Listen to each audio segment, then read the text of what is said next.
going to take you through that sojourn. But the one part of the journey that I talk very little of is the actual jail behind you. And the reason for that, there'll be a former prisoner who was locked up on Robben Island that will take you into the jail and share that part of the story with you. I try not to kind of spoil that personal experience, but I've got 500 years of history to talk about, and I have about less than 45 minutes. So please sit back, relax, enjoy. Don't be shy to ask questions, don't be shy to interact with me. But before I go any further, do you mind me asking just the nationalities on board? Saudi Arabia. Saudi Arabia, Tanzania. Tanzania, Gabonese. South Africa, Gabonese. Lebanese, Gabonese. Gabon, Yes. Americans. US, Yes. Ireland. Ireland, Britain. Britain, France. France, English, more South Africans on board. I always like to I always like to know where people are from, and you'll see how it forms part of our little story as we're going to go along. But I think a good way to start is the name Robben. That's a Dutch word for seals. So when you look at the arrival of the Europeans, 1600s, and as we know, what they needed from land as they were exploring was food and fresh water, which was in abundance on Robben Island. But the bonus where that was concerned was that the island was uninhabited by man, whereas 12 kilometers away there was the indigenous First Nation of the Cape. And because it was uninhabited, it was easy to get the food and the fresh water till 1652, when the Dutch East Indian Company thought, we'll take over the land, and if there's a problem, man of the Cape is uncivilized, they have no idea on how to use the sea, we can simply leave the prisoner here, which they did.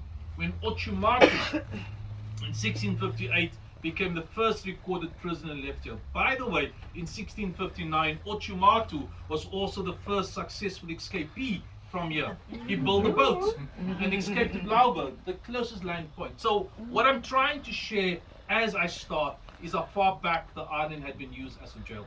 That green dome structure we saw on the other side of the prison, it looked like a little mosque. It's a grave of a holy Muslim man called Sheikh Abdurrahman Matura. When the Dutch East Indian Company took over Java, Ceylon, trying to safeguard a sea route to the East Indies, political exiles were brought here. Many were holy Muslim men from Java, and that is how the religion of Islam was introduced to this part of the world. And that's the grave of Sheikh Abdurrahman Matura, as I mentioned. The grave is here? Yeah, that green dome structure, which is called the Kramak, is on the other side of the prison. You'll see it a bit later. 1850, the British arrived in the 1800s. The problem or the difference between the British and the Dutch East Indian Company, the Dutch wanted to supply food and water to their boats. The British thought, what's more? And they went to explore. And when they explored, they found tribes living on land. And wanting the land, it led to wars. And these wars led to the chiefs of these tribes becoming prisoners to the island. Chief Makana, Chief Langali Balele, Chief Siyolo, to mention a few. 1860, 1870, doctors couldn't treat you, you were outcast. If there was no idea on how to treat the ailment, you were outcast. And Robben Island became a social dumping ground for the out of mind, the out of sight of society, chronically ill, people with disabilities. Did you know if you suffered a seizure, you were a lunatic possessed by demons? And Robben Island became this hospital for the out of mind. The big fear was leprosy. A few sores, a rash, they couldn't diagnose what you had, you were a leper, you ended up on a leper colony.